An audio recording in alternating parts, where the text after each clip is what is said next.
con la persona que le hacía conocer distintas cosas del gobierno, él le dijo a esta chica, a esta joven, qué interesante tu trabajo. Y ella le dijo, no, yo quería ser maestra, pero no pasé el examen, porque en Finlandia el sistema educativo es muy bueno, pero uno tiene que, de 100 personas, de 100 chicos que quieren aspirar al magisterio, entrarán 14, y ella no había entrado. Entonces terminó en un muy buen cargo en el Poder Ejecutivo, pero a ella le parecía que era un fracaso, y él le dijo, pero ¿y por qué hay tanto interés en la educación? Y ella le habló de la economía del conocimiento. Y a Ricardo Pascale, que ya era un profesor emérito de la Universidad de la República, como la UBA de Uruguay, es como que se le prendió la lamparita de que no estaba viendo algo importante, y cuando dejó el cargo de presidente del Banco Central de Uruguay, hizo este doctorado en economía del conocimiento.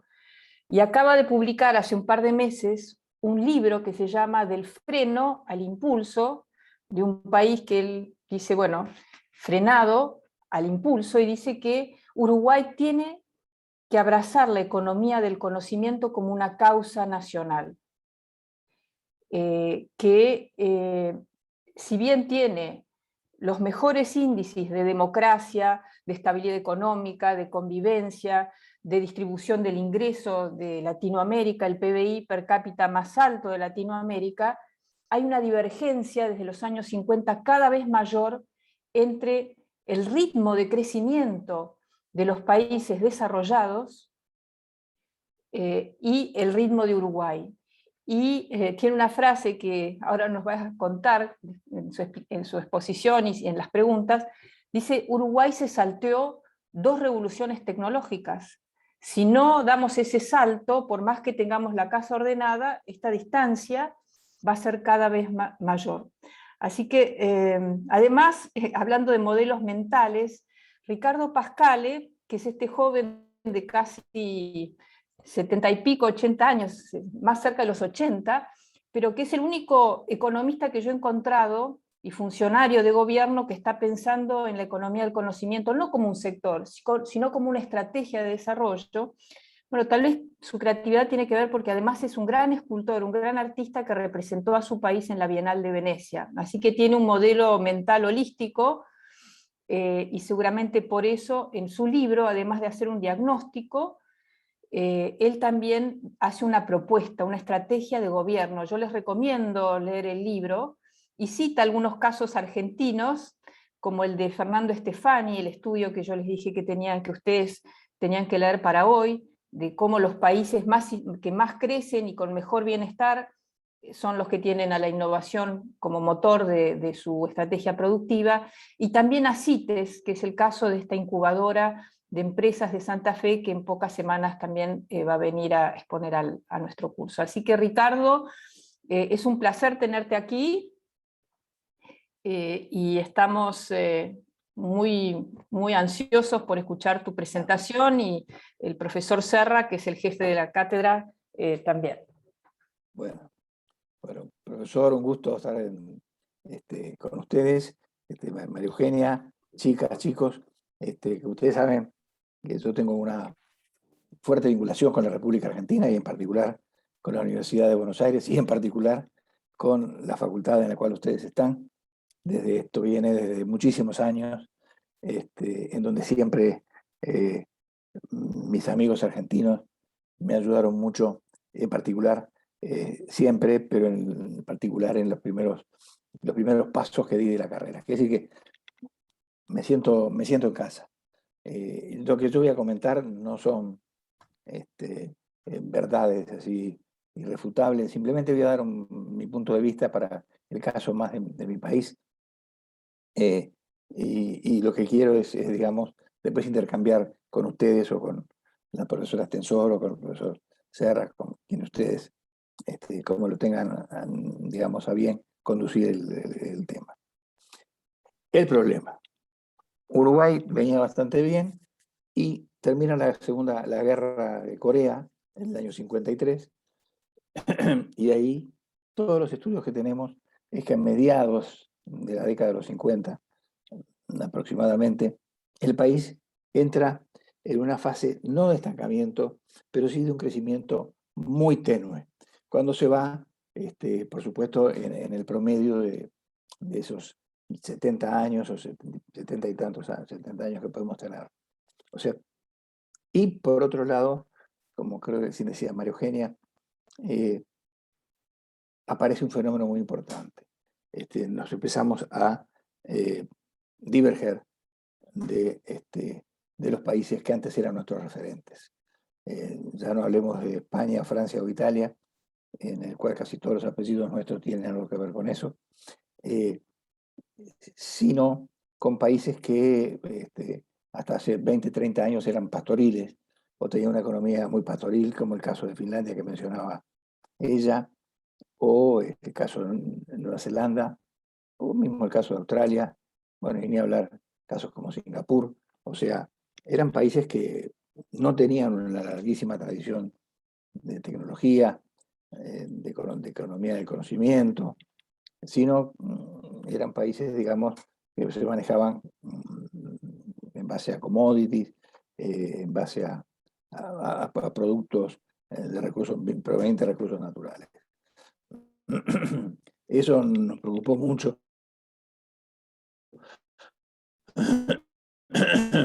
Y lo que quise fue un poco, más que contar lo que pasó, que lo cuento de una forma muy amplia, tomando todas las opiniones del amplio espectro de pensamiento que pueda haber en esto. Lo que me interesaba era hablar, bueno, ¿y ahora qué? Concretar. No quedarme en un diagnóstico, que tenemos muchos y buenos diagnósticos, sabemos lo que nos pasa, tenemos claro en lo que estamos bien y tenemos claro en lo que estamos mal. Ahora, me pareció que había que decir, si estamos todos de acuerdo, bueno, vamos a decir qué es lo que hay que hacer. Y en general hay una gran coincidencia, no solo en la academia sobre todo, ¿no? Bueno, el tema, ¿qué nos pasó? ¿Qué le pasó a Uruguay y a muchos países de América Latina? Pero yo voy a hablar sobre Uruguay, básicamente. Que ustedes también están cerca, lo conocen bastante, así que no estoy hablando de un país raro para ustedes. Hasta los años 50, cuando yo era estudiante, bueno, posteriormente, cuando ya era estudiante del grado, los países crecían por dos factores, por el capital y por el trabajo. Se decía, tienen que haber inversiones, lo cual no está mal.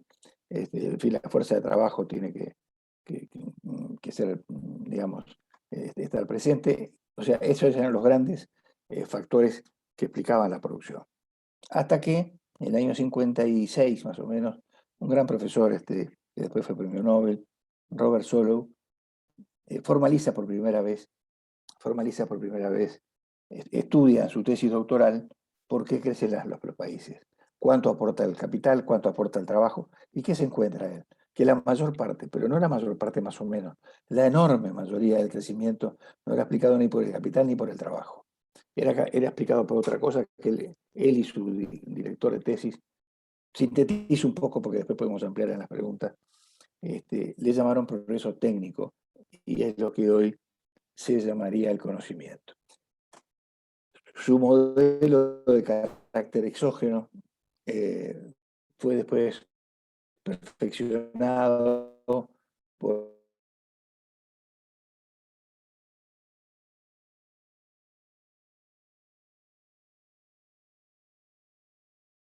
otros autores. Estos en general fueron premios Nobel, Douglas North, Robert Lucas, en el cual el conocimiento ya es endógeno.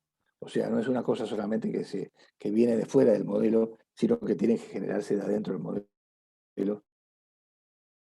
Y ahí es donde viene la investigación y desarrollo y la unión entre el laboratorio y la empresa, entre quienes generan conocimiento y quienes tienen que aplicar conocimiento. Entonces, en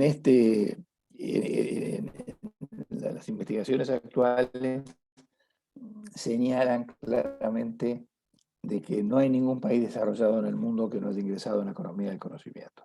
Eso no quiere decir que los países que no hemos ingresado en la economía del conocimiento, como el caso de Uruguay, no tengamos algún momento de prosperidad cuando sube la soja o sube algunos granos nuestros o la carne, o en fin, mejoramos un poco, y eso ha sido a veces ha sido un adormecedor, un cierto opio, porque eso nos ha permitido tapar los problemas sustantivos que teníamos, y después volvemos a caer normalmente con una crisis del sector real y que se extiende al sector financiero, y después a los años volvemos a subir, y así sucesivamente.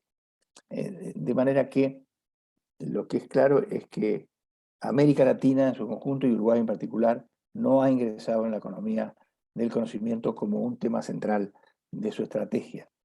Y en esto es muy importante, ahora vamos a hablar un poquitito, voy a ser corto en esto, en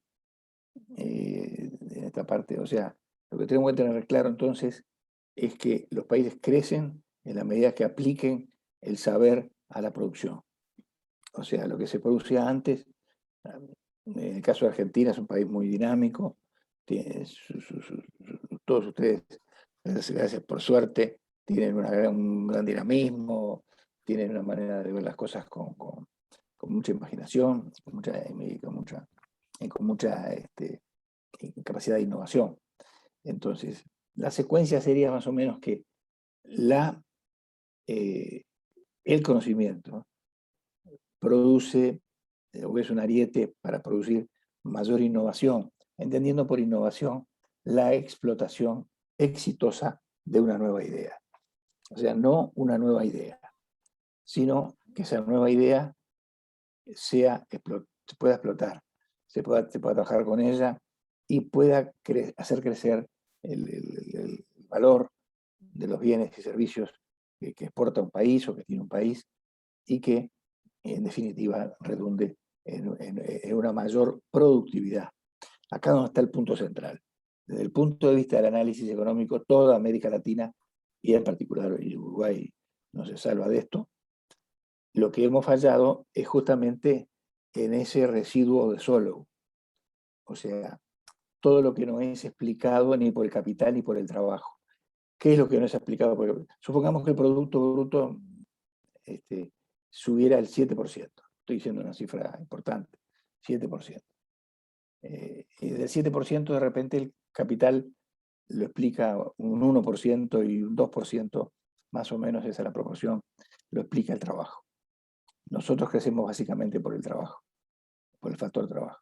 Pero hay un 4% en ese caso que no era explicado por nada. No era explicado ni por el capital ni por el trabajo. Esto es lo que se llama, lo que ustedes lo conocen como el residuo de Solow, o lo conocen también como lo que se conoce como la productividad total de los factores. O sea, no se debe a un factor en especial, sino a la productividad total de todos los factores. Y en esta productividad total de los factores es donde está inmersa la innovación, está inmersa los aspectos institucionales, y está inmerso en definitiva el conocimiento.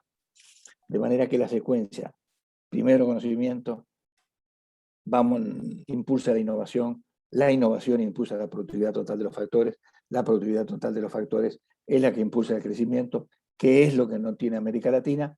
Tenemos una productividad total de los factores muy baja o negativa en muchos periodos, en particular mi país, y ahí estaría desde el punto de vista del análisis económico la explicación más que después podemos ir a la teología de por qué fue muy baja la productividad total de los factores. ¿Qué pasó acá? ¿Qué nos pasó? Porque el mundo fue por un lado y nosotros no nos dimos cuenta para dónde iba. Como decía María Eugenia, yo tuve algunos barquinazos intelectuales en el buen sentido, de encontrarme de darme cuenta que el mundo que yo estaba viendo era un mundo muy pequeño, era un mundo muy encerrado, en un país muy simpático, muy lindo, pero digamos, estamos quedando completamente fuera del mundo, y estamos fuera del mundo. Lo que sucedió acá es que nosotros no tenemos, y el libro se dedica a eso, el libro se dedica al futuro. Rara vez en mi país, voy a hablar de mi país porque sé que me corresponde hablar, rara vez ustedes van a sentir hablar del futuro. El futuro no está en el debate, no está en el debate. Y si está en el debate, está con generalidades tan amplias, lugares comunes tan generales, que no aportan demasiado. O sea, lo que el futuro y el país que no piensa en el futuro, en cómo va el futuro, digamos, se nos va a complicar la vida porque el futuro nos lo van a fijar otros, en vez de fijarlo nosotros. Y este era un punto muy importante, o sea, el futuro, no tenemos una buena relación con el futuro. No hemos podido, digamos, pespuntear los legados del pasado con las urgencias del corto plazo y con los desafíos que tenemos en el futuro. Entonces, rara vez habla del futuro y vivimos en una tiranía del corto plazo. Todo, si uno ve toda la prensa de Uruguay, prácticamente sacando algún artículo, como fue alguno que ha sacado María Eugenia, que han hablado sobre el futuro. Todo lo demás son pequeñas, ya casi anecdóticos, ¿no? Todo de la coyuntura, que el déficit fiscal está, ya sabemos que el déficit fiscal, no, ya la cultura económica nuestra es mucho más grande que hace muchos años. Ya sabemos que no tiene que haber déficit fiscal, ya sabemos que no tiene que haber inflación, ya sabemos que la política monetaria tiene que estar en consonancia con la política fiscal, con la política de ingresos. Esas partes ya las sabemos. Lo que es la economía, la macroeconomía básica, qué es lo que enseñamos en la facultad, y siempre estamos hablando con el decano ahora de ir introduciendo esto. Fíjese que yo tuve que estudiar economía del conocimiento fuera de mi país. No había ningún doctorado, no había ninguna maestría incluso. De manera que toda la educación económica ya es una educación de la macroeconomía, cómo funcionan las políticas de corto plazo. Básicamente la política fiscal, la política cambiaria y la política monetaria, digamos, y la política de ingresos. Esos equilibrios macroeconómicos son fundamentales. No podemos ir a una economía de conocimiento así con altas capacidades de éxito si no tenemos en línea los grandes equilibrios macroeconómicos. Es como la base, digamos, de todo esto, ¿no es cierto? Es como la base de todo esto. Y esto ya lo pasamos. Mandamos a estudiar mucha gente al exterior, fuimos a estudiar todos al exterior. Así, lo tenemos claro. En todos los partidos políticos del Uruguay se tiene muy claro que la estabilidad económica tiene que estar presente. La estabilidad macroeconómica. Ahora el problema está en que con la estabilidad macroeconómica solamente no se crece. Yo tengo poca inflación y manejo bien el tipo de cambio, y manejo bien, bueno, pero con eso no alcanza. En la tercera década del siglo XXI no alcanza para crecer. Cuando tenés que, digamos, enfrentarte a países que tienen un gran desarrollo de la innovación, de la tecnología, de la ciencia aplicada. Y entonces, digamos, mi preocupación es que, bueno, habiendo ya, digamos así, entendido todos, o dado examen todos, digamos, de que los equilibrios macro son una condición necesaria para el crecimiento económico, también sabemos que no es una condición suficiente. Vos podés tener la inflación en el 6%, como la tenemos, 6, 7, pero el país no va a crecer.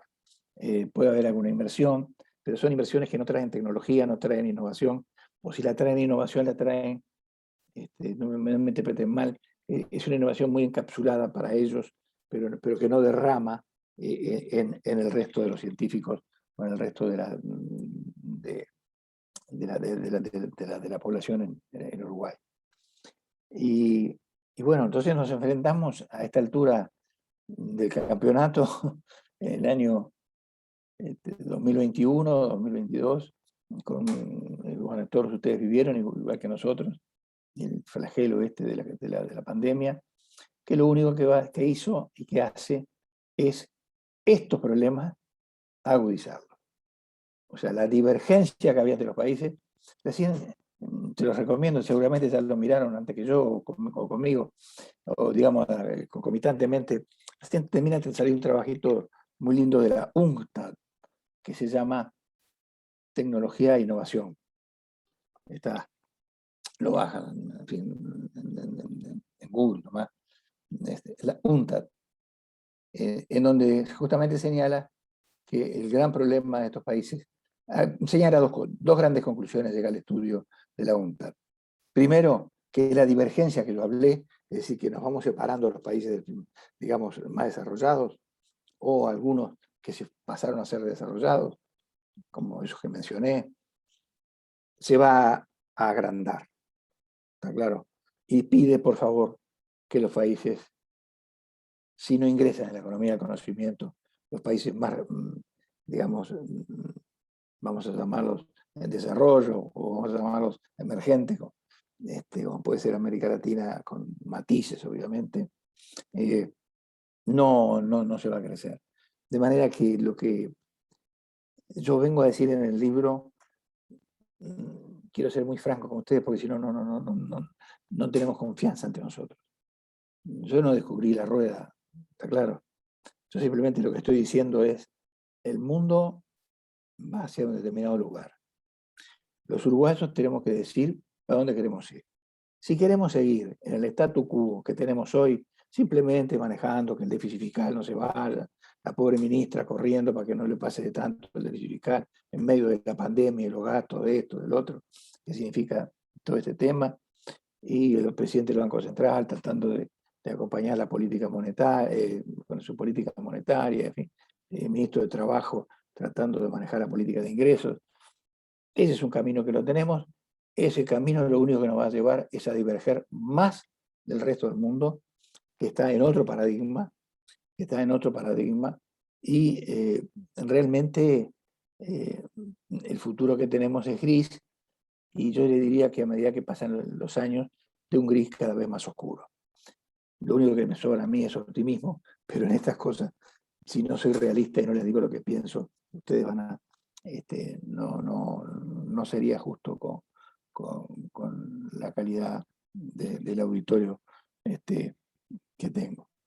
De manera que Uruguay se enfrenta claramente a una disyuntiva. O seguimos en este vamos, ¿no es cierto? Vamos, lo vamos llevando, si hay algún problema, ojalá que suba la soja un poquito, entonces mejoramos. Y esto es una gran, digamos, no pasa nada. O sea, no va a pasar nada, los uruguayos no van a mejorar. O se pone en serio, como se pusieron Nueva Zelanda, ahí brillantemente manejado por su líder, Jacinta Ardern, ¿no? O, no hablemos de Singapur porque ya está muy despegado, o Finlandia, que también está manejado por una distinguida, una política importante. Entonces estamos en esta lucha en nuestro país de que empiece a mirar el futuro, que el futuro lo pongan en la agenda, y en la agenda económica, estoy hablando de muchas agendas. Estoy dejando muchos temas para las preguntas que puedan hacerme, ¿no?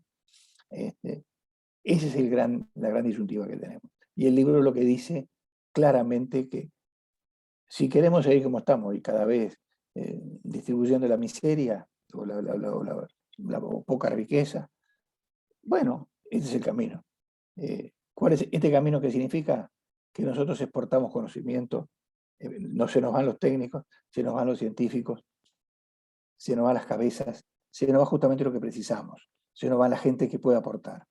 ¿Y quiénes quedan? Va quedando la gente que, en fin, que aporta menos en una economía, en un mundo que está manejado por la economía del conocimiento. Y bueno, ese es un camino, y si no, el otro camino, que es el único que tenemos que tomar todos, es el camino de ir hacia una economía más basada en el conocimiento.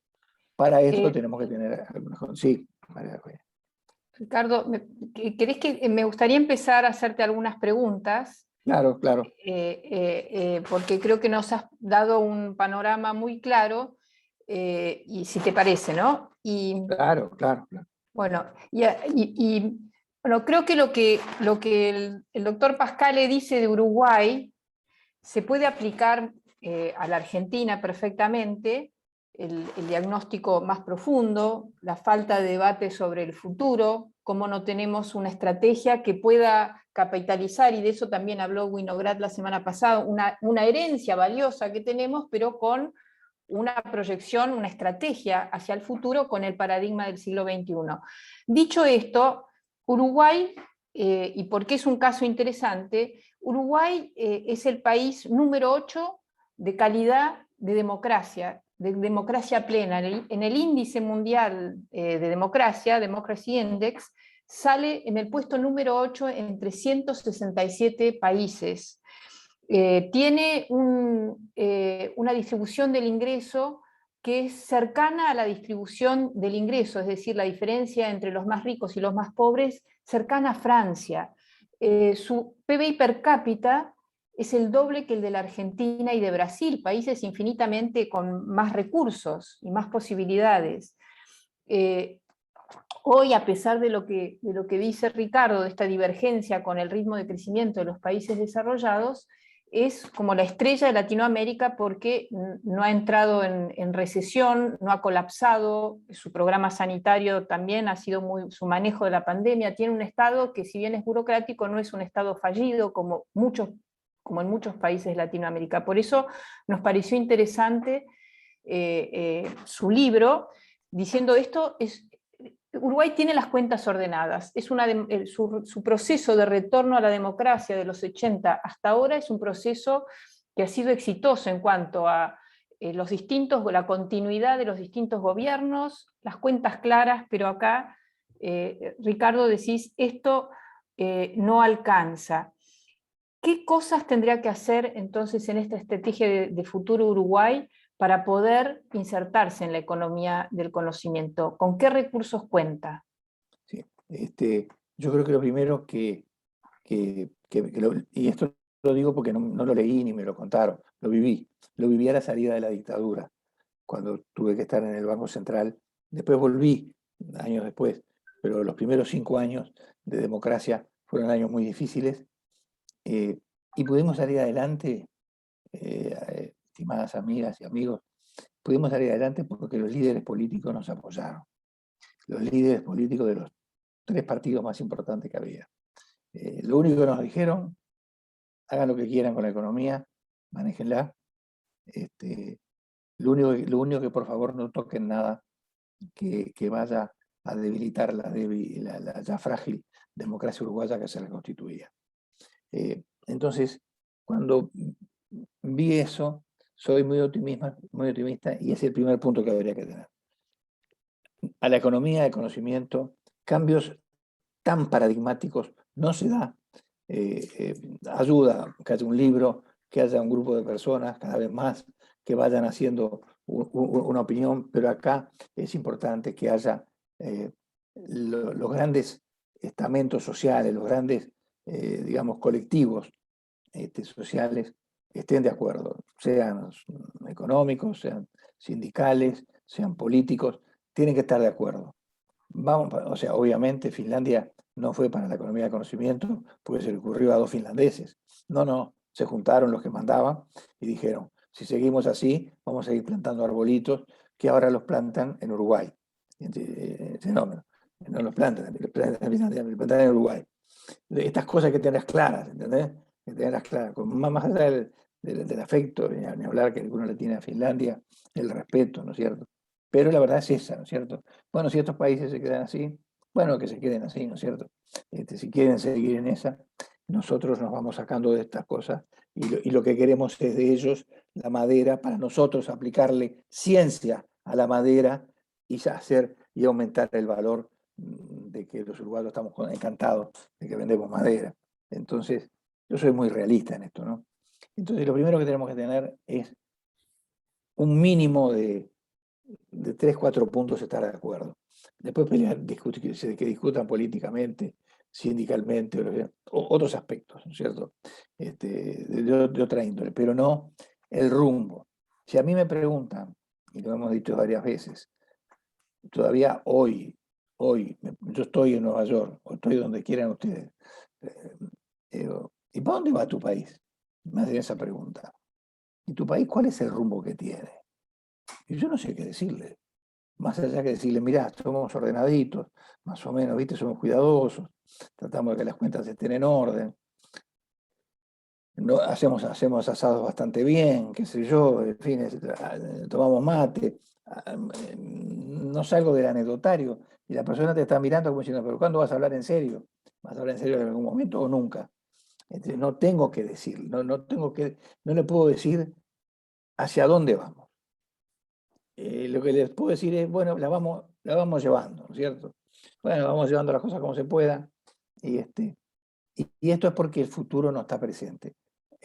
Dentro de este aspecto político, primero que es importante, tenemos una noticia que ustedes probablemente ya la conocen. Se creó en el Parlamento una comisión que se llama la Comisión del Futuro, que ya está funcionando con senadores y diputados de distintos partidos. Y justo tengo el lunes de la semana que viene, me llamaron para que pusiera en el Senado. O sea, está empezando a ingresar esto en el campo político, en los distintos partidos, porque nos damos cuenta que si no, no les vamos a poder dar el bienestar a los uruguayos que queremos y se nos van a ir. Y Uruguay ajusta por población al final. Ajustamos por población. No somos más pobres todavía, porque claro, se van tantos que bueno, los que quedan más o menos van llevando las cosas como pueden. O sea, el primer punto que yo diría, tendría que haber un cierto consenso, ¿no es cierto? En que se va para ahí. No alcanza ni que una persona, ni un partido, tiene que, algún partido puede liderar esto, pero los demás partidos en esto tienen que estar de acuerdo. Si no están de acuerdo, si los uruguayos no estamos de acuerdo en esto, no. Yo recuerdo cuando yo era notero de un diario, ¿no? De un diario muy importante de Uruguay, que ahora no está más. Y entonces me mandaban a hacer notas de todo tipo, de turfa, pero sí las de economía, pues yo era estudiante ya de final de la carrera. Y entonces había llegado un zootecnista neozelandés, fantástico, Campbell McMicken se llamaba, era un fenómeno el tipo. Había estado 3 meses en Uruguay, y muy rápido, y se había quedado encantado con Uruguay, que estaba encantado con nosotros, y que lo habían tratado muy bien, la verdad. Un sabio, ¿no? Era uno de los mejores del mundo. Y en la última, entonces tuve que ir a cubrir la última conferencia que dio, no me olvido más, en la Facultad de Agronomía. Y dijo, bueno, esto lo dijo hace muchos años, muchas décadas. Me dijo, ustedes saben que me voy con una tristeza de irme del país, todas esas cosas que le decía con gran sentimiento. Pero lo peor que me voy con un problema que tengo es que, ¿por qué, dice, un país que podría vivir en una casa muy agradable y de más de un piso, sigue empecinado en vivir en el subsuelo? Eso lo dijo McMicken, Campbell McMicken, neozelandés era. Y esa frase, que fue la que yo puse en mi nota periodística, la podría poner hoy. Y lo que le quiero decir es que ya hoy empezó a estar en la agenda. Empezó a estar en la agenda, el país hizo avances en el gobierno anterior. Este gobierno está siguiendo avances. Se ha creado esta Comisión del Futuro en el Parlamento, donde están citando a referentes en términos de, ellos supone que son referentes en el tema, en los cuales le vamos a decir estas cosas bien de frente, ¿no es cierto? Bien de frente porque, Ricardo, sí. Uruguay tiene dos, al menos lo que hemos visto, es que tiene dos sectores importantes. Por un lado, tiene una industria informática bastante desarrollada. Uruguay es como lo que se llama un software factory, es una factoría de software que exporta software al mundo o desarrolla software para empresas a pedido. Pero también ahora tiene dos unicornios, Pedidos Ya y The Local, que han sido Y por otro lado, también durante la pandemia, el Instituto Pasteur y su sector científico en lo que sea biotecnología se ha destacado por el desarrollo de test propios que se empezaron a aplicar y blindaron al país el año pasado de los contagios, y han sido premiados. Y ahora el Instituto Pasteur, del cual usted también es presidente del Consejo de Administración, está creando una aceleradora de empresas para crear startups biotecnológicos, ¿no? Además de lo informático, que ya Uruguay tiene una trayectoria, en biotecnología. Tal cual. ¿Cómo ve que estos dos sectores que son fundamentales en la economía y tienen el plan Ceibal también, o sea que tienen ciertas Sí, cosas, cómo se hace para que esos activos, en Argentina también tenemos activos y tal vez más grandes en ese sentido, cómo se hace para que realmente se pongan como motores del desarrollo económico y no como algunos trofeos que se ponen en la pared, ¿no? Cuadros de honor, pero no como activos de herramientas de trabajo, ¿no? Para producir más y cambiar el paradigma de desarrollo de los países. claro. Acá el tema central en este aspecto ya sería otro punto de, primero hablé de un consenso, El ahora, acuerdo, ahora vamos a un tema bien concreto que plantea María Eugenia, y allí tenemos que unir la academia en ciencias, la academia, digamos, científica, con la producción.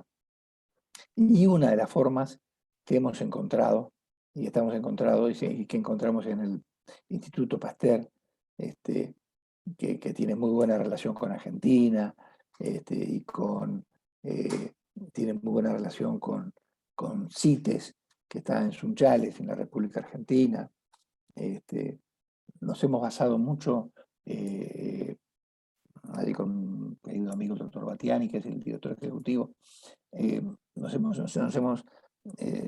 asesorado mucho con Israel, que es un país que tiene muchos startups. Entonces, creamos el primer Venture Builder del Uruguay, en donde jóvenes científicos, o que tienen, acá estoy hablando de ciencias de la vida, este Venture Builder que estamos hablando, digamos, se puede hacer en ciencias de la vida, se puede hacer en otros ámbitos, ¿no es cierto? Yo estoy hablando de este que fue el primero que hemos sacado. El primer Venture Builder lo saca el Pasteur con una misión, que es la misión, que es la ciencia de la vida. No puede haber, hay una sola salud. Si no hay una salud animal y no hay una salud del medio ambiente, no puede haber una salud del ser humano. Tenemos algunas pruebas con esta pandemia que estamos viviendo. Y así que el segundo punto muy importante es cuánto se invierte en investigación y desarrollo y en conocimiento, pero sobre todo, cómo se hace la microestructura, y acá es bien micro el tema, es bien de puntada corta, pero muy precisa, cómo se liga, digamos, la ciencia con el empresario, que a veces, en el caso uruguayo, siempre ha sido muy reluctant, ha sido muy separada, ha estado la academia del mundo productivo. Y entonces, uno de los caminos que han tenido mucho éxito son los startups, y sobre todo cuando el startup está bajo el paraguas de un instituto científico, con lo cual los chicos y las chicas que tienen ideas y quieren desarrollarlas, las pueden desarrollar. Mire, María Eugenia planteaba el caso de la industria informática. La industria informática, ¿saben por qué se crea? Porque no sé qué problema había en la República Argentina, y se vienen al Uruguay unos brillantes científicos en ciencias, digamos, de informática. Uruguay tenía una carrera muy precoz en esto. Y fueron argentinos los que dijeron, tenemos que comprar el primer computador. Y no hemos visto más, era un IBM 360 que compró la Facultad de Ingeniería, bajo un rector que fue un rector muy importante, que tenía muy buena relación. Entonces, en realidad fueron los argentinos los que desarrollaron. Después fueron los uruguayos, todo lo que quiera, pero digamos, el puntapié inicial fueron argentinos que se fueron a Uruguay.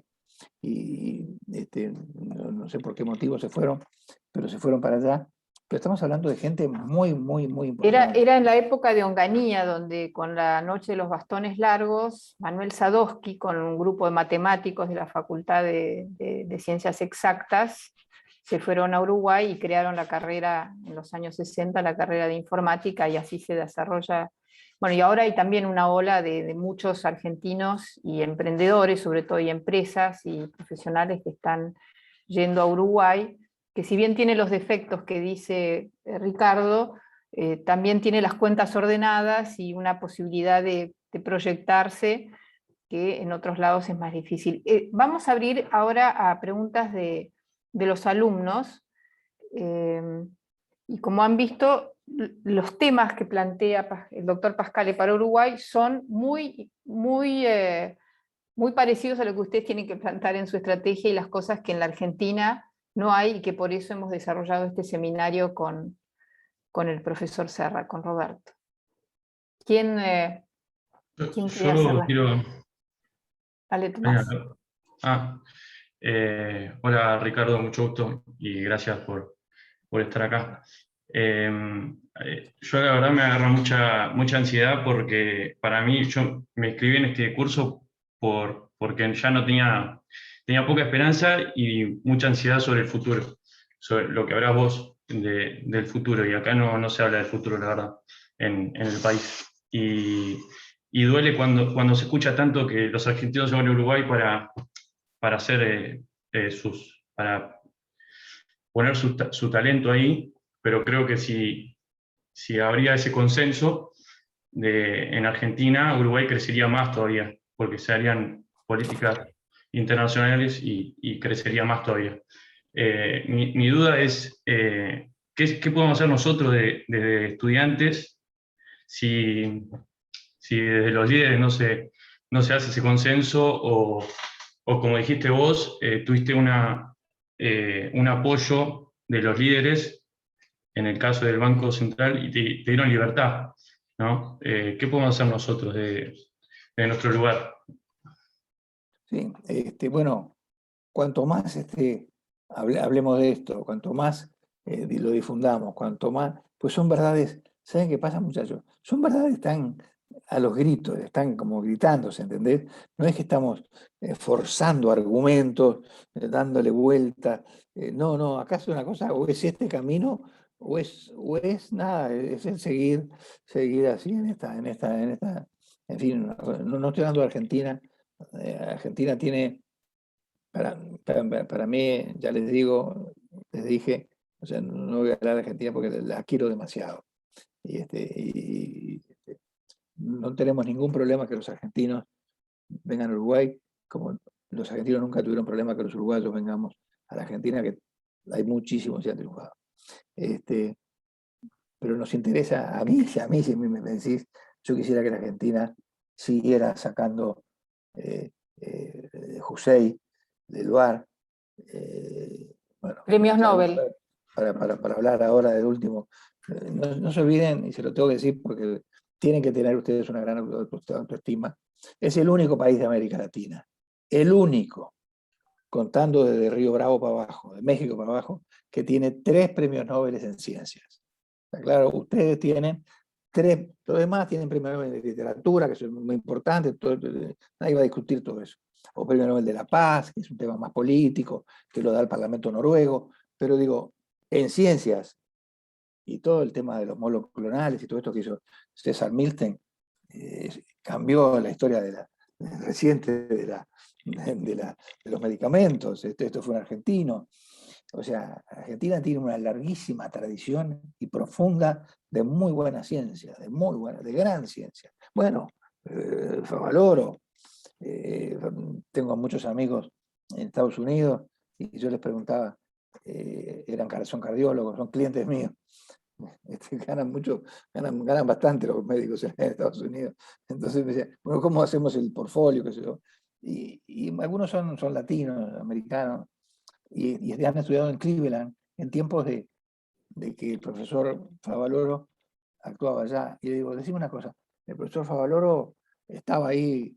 No, sí, Favaloro no es que, ¿entienden? Era de los que era de los 2 o 3 que cocinaba el tema de los bypass. Estamos hablando de figuras de dimensión mundial, ¿no es cierto? De dimensión mundial. O sea, a nosotros nos interesa una Argentina, si vos me preguntás a mí, una Argentina pujante, y pujante la es, y una Argentina próspera.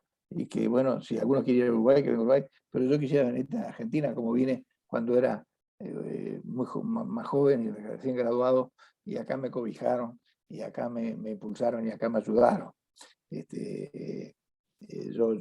sé que la Argentina va a salir adelante, estoy seguro, porque tiene gente muy, muy valiosa. En Uruguay es la casa de ustedes, pero nosotros nos sentimos en Argentina, en fin, también como en casa, ¿no? Es raro que 2 países, uno conoce bastante el mundo, hemos viajado mucho. Yo no conozco 2 países que vos pases para el otro lado y que no sepa dónde está. Salvo alguna palabra, botija en vez de chico, o la pava en vez de la caldera, y 2 o 3 cosas de esas, no distinguís. Bueno, tal vez también lo que tenemos igual es esta idea de que los científicos y los empresarios o los emprendedores no están trabajando juntos, que la academia y la producción, y estando acá nosotros en la UBA, donde no hay un programa de startups, ni ¿no? de juntar a los científicos con la producción, con los emprendedores, o me imagino que en la UDELAR no sé si hay, pero todo ese trabajo, que es algo que ya hace décadas, lo saben en Finlandia, en Irlanda, bueno, muchos países que vamos a estudiar en las próximas semanas, tal vez el acuerdo ese de los políticos, y también que a nivel de... acá en la Argentina tenemos un gobierno que dice que es el de los científicos, otro de los emprendedores, y necesitaríamos tener un gobierno y un país que sea de científicos y emprendedores trabajando juntos, no separados. Ese es el paradigma actual, ¿no? Y eso es, tal vez respondiéndole a Tomás, justamente lo que nosotros queremos incubar en ustedes, esta idea de que no es solamente gestionar bien, ni las cuentas públicas ni la empresa, sino ver la innovación, cómo estar un paso más allá, y no solamente ideas geniales, sino ideas geniales que además se implementen y sean exitosas, ¿no? Como dice Serra también, ¿no? Que una innovación exitosa es cuando el público, el cliente, los consumidores la aceptan, ¿no? Cuando uno tiene una idea genial en la cabeza. Y ese camino, el Valle de la Muerte que hay que cruzar, es lo que hace que los países, ¿no? Del laboratorio al mercado global, es el proceso que nosotros estamos empezando a entender. ¿Algún alumno quiere preguntar algo más? Yo, profe. A ver, Yo también. Buen bueno, día, a ver, Ricardo, ¿cómo estás? ¿Todo bien? anótense en el chat y hagamos preguntas cortas y respuestas cortas, así podemos, ¿no? Tenemos 10 minutos como mucho. Perfecto, gracias. Primeramente quería poder saludarte y agradecerte por la charla. Y en línea a lo que exponías, quería consultarte cuáles crees que son los pilares fundamentales para desarrollar o fomentar una economía del conocimiento en países de Latinoamérica y romper ese paradigma de subdesarrollo que hay, y también cuáles son los desafíos de enfrentar este proceso. Bueno, la Argentina está muy bien en muchos sectores. Yo creo que la biotecnología es muy importante en este momento, ¿no?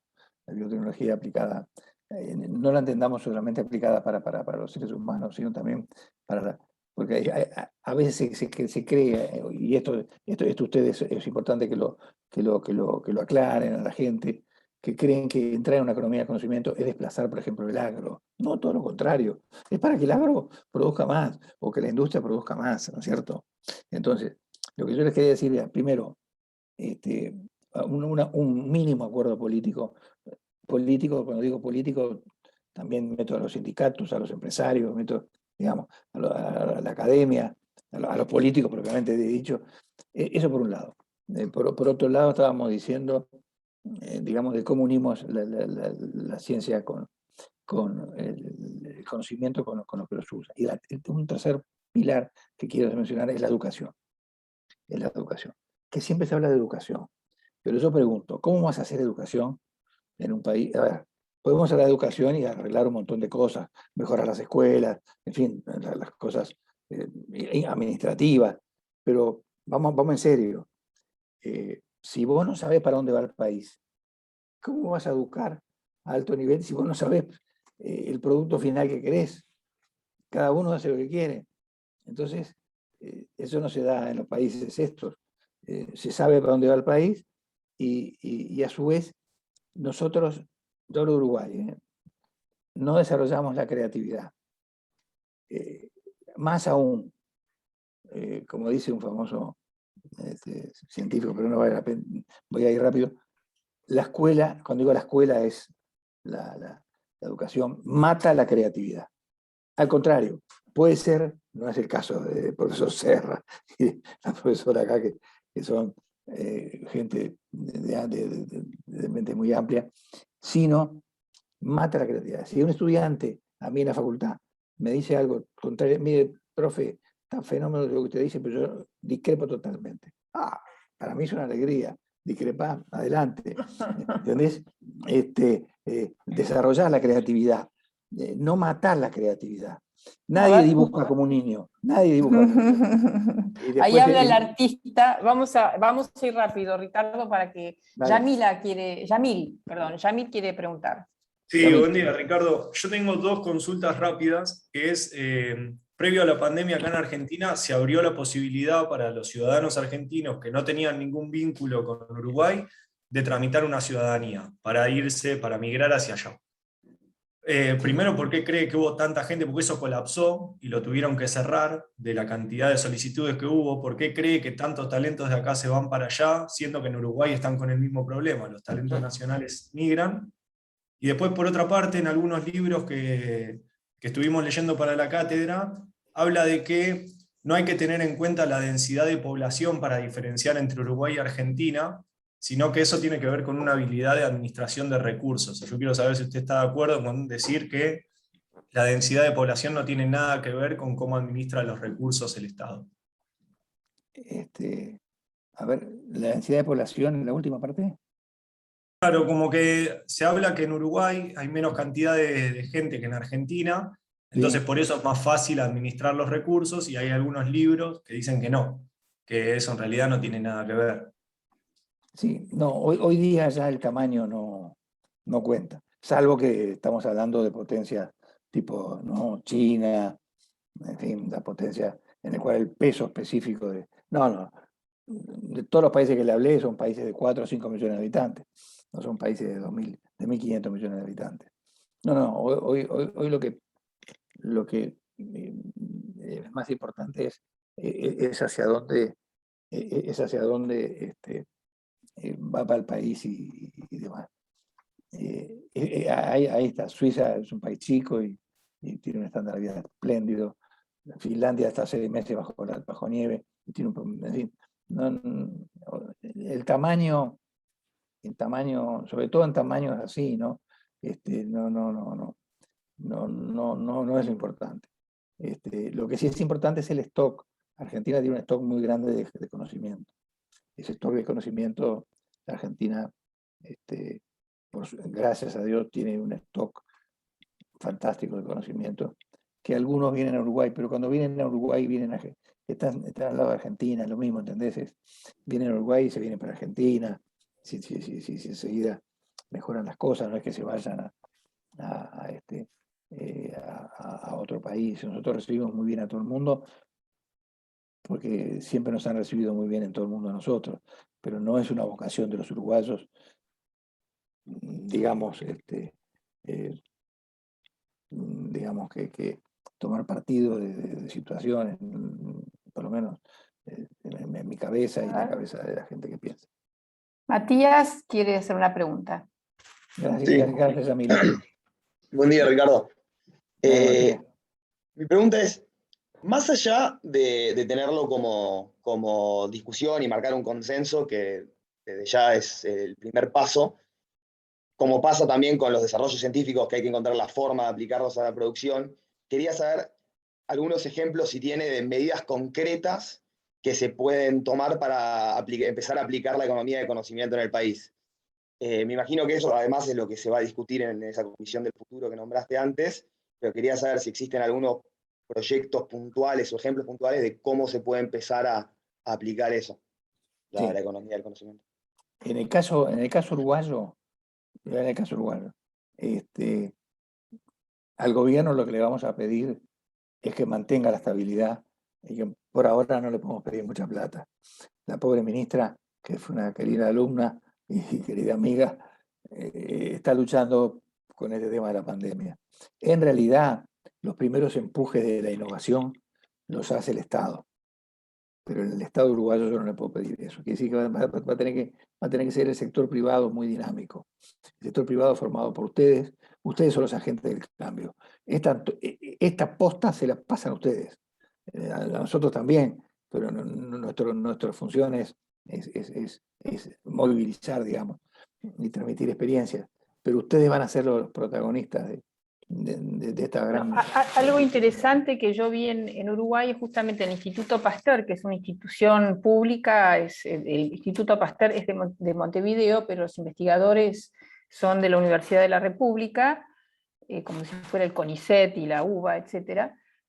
Se han asociado con un fondo privado para crear esta aceleradora. En Uruguay hay mucho más esta idea de lo público y lo privado trabajando en conjunto. No hay esa especie de rivalidad entre un sector y otro, al menos lo que vi, y me parece que esa es una cosa importante, que no haya recelos, o lo hace solo el sector estatal o lo hace solo el privado. Esta idea de que cada uno tiene un rol importante, y me parece que hay una cultura más propensa a esa, ¿no? Flor quiere preguntar y después Belén, y ahí cerramos porque son las 9:02 y nuestros alumnos tienen que ir a trabajar, así que... Gracias. Buenos días, Ricardo, gracias. Hola, Flor, también. un gusto. Mi pregunta es más cortita, es ¿cuánto crees vos que en un horizonte de tiempo se necesita para llegar a tener una economía del conocimiento establecida, ¿no? O partiendo por ahí del punto donde se encuentra hoy Uruguay, ¿cuál es el horizonte de tiempo que crees que se necesita para tener esto establecido? Los ejemplos que tenemos así de economías que eran pastoriles, estamos hablando siempre de 20, 25 años, 30 años, 15 años, 20 años. No es 5 siglos, está claro. Es un tema de lo sumo una generación, digamos. Pero tiene que haber una decisión muy clara, ¿entendés? Y que se mantenga. Después hay un tema muy importante acá, que yo siempre lo hablo, que es la confianza pública, ¿no es cierto? Porque todos tenemos que tener confianza, ¿entendés? Es un tema muy importante, pero se nos va del tiempo. Bueno, Belén. Gracias. Belén. Hola, Ricardo. Sí. Lo que te quería Hola, preguntar Belén. yo era cómo generar conciencia en la clase de dirigente, en la clase política, para que realmente logren un consenso y que se den cuenta la prioridad absoluta que es la economía del conocimiento, y lograr pensar en el futuro, y que bueno, nosotros no tenemos la suerte que tienen ustedes de la estabilidad económica, pero de cómo encaminar el rumbo para tener un futuro ligado a la economía del conocimiento, porque creo que nosotros tenemos los recursos, tanto educativos, de personas que saben, personas que quieren innovar, que son súper creativas, y también podríamos conseguir los recursos económicos para lograrlo, y estamos muy capacitados en muchas áreas, pero cómo lograr un consenso general para que eso encamine y tenga apoyo realmente. Sí, ahí siempre como todas estas cosas, tiene que haber, entonces estás hablando políticamente. Sí, políticamente, que como vos dijiste, los sectores, los sindicatos, los empresarios, la política en sí, que todos estén unidos y que se den cuenta que ese es el camino. Es un camino duro todo pero no hay que achicarse, al contrario, tenés que encontrar en cada partido, en cada sindicato, en cada organización empresarial o académica, siempre hay muchos contras, ¿sí? ¿Te parece? ¿No? Entonces ahí está la frase de Roosevelt, la frase que Roosevelt dijo, el gran Franklin Delano Roosevelt dijo: no hay una cosa peor que el fracaso, hay solo una cosa peor que el fracaso. ¿Sabes cuál es? Es no haberlo intentado. ¿Entendés? Entonces, lo que hay que ir ir conquistando en cada... No pienses que todo un partido te va a aplaudir, o que todo un grupo, pero que haya 2 o 3 que empiecen a entender, el tema y que se den cuenta. Ahora, yo llego a Montevideo, estoy en Montevideo y me llaman de los Rotary, yo soy rotario. Todos los Rotary quieren que vas a hablar de este tema. Y son todos gente que habla, los sindicatos, partidos políticos. Yo no soy un militante político. Tuve que actuar cuando tuve que actuar por razones... sí, imagínate, no puedes decir que no ibas a ir después de una dictadura. Pero de todos los partidos políticos, bueno, esta Comisión del Futuro, están todos los partidos políticos.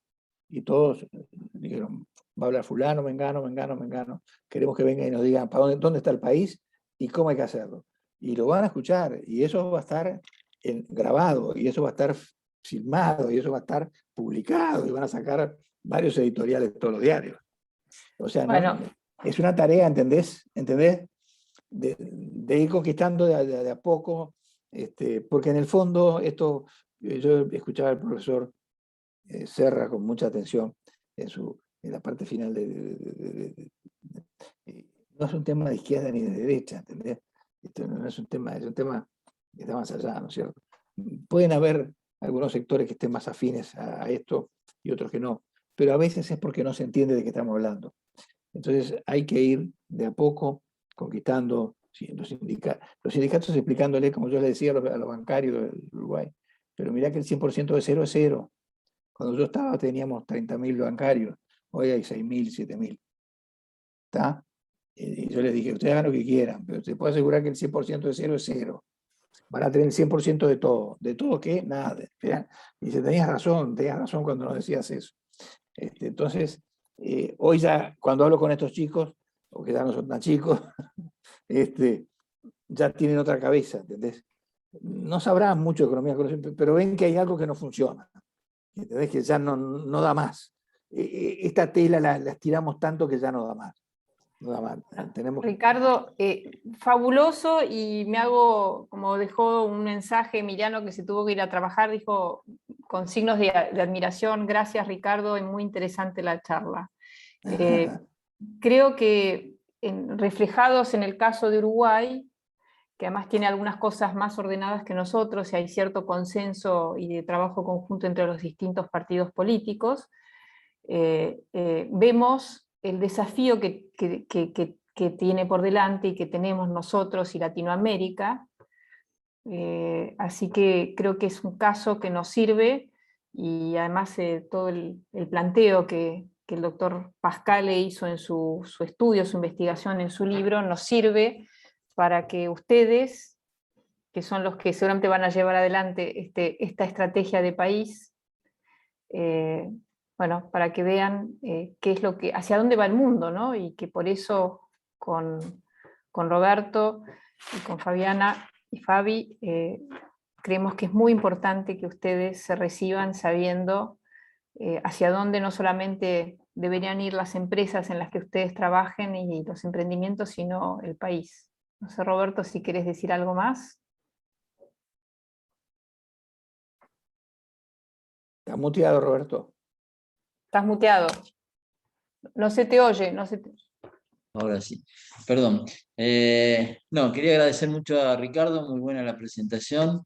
Y bueno, yo tuve muchísimas relaciones con Uruguay, trabajé mucho con grupos empresarios allá, conozco muchísimo la gente y hice muchos amigos, y creo que es un país que va a salir mucho más fácil que nosotros adelante porque están mucho más avanzados, están más avanzados en la economía, están más avanzados en la democracia, están más avanzados en muchas cosas, y bueno, con todo esto que estabas planteando, ustedes la tienen bastante más fácil que nosotros. Nosotros vamos a tener que luchar mucho por muchos lugares para poder avanzar, ¿no es cierto? Creo que ustedes van a llegar mucho más rápido, y bueno, nosotros lo podemos hacer, pero lo van a tener que hacer ustedes, ¿no es cierto? Todos grupo, por eso estamos haciendo esto para el cambio. El cambio es grande y tenemos que cambiar muchas cosas, y no es una cosa que se consiga de un día para otro.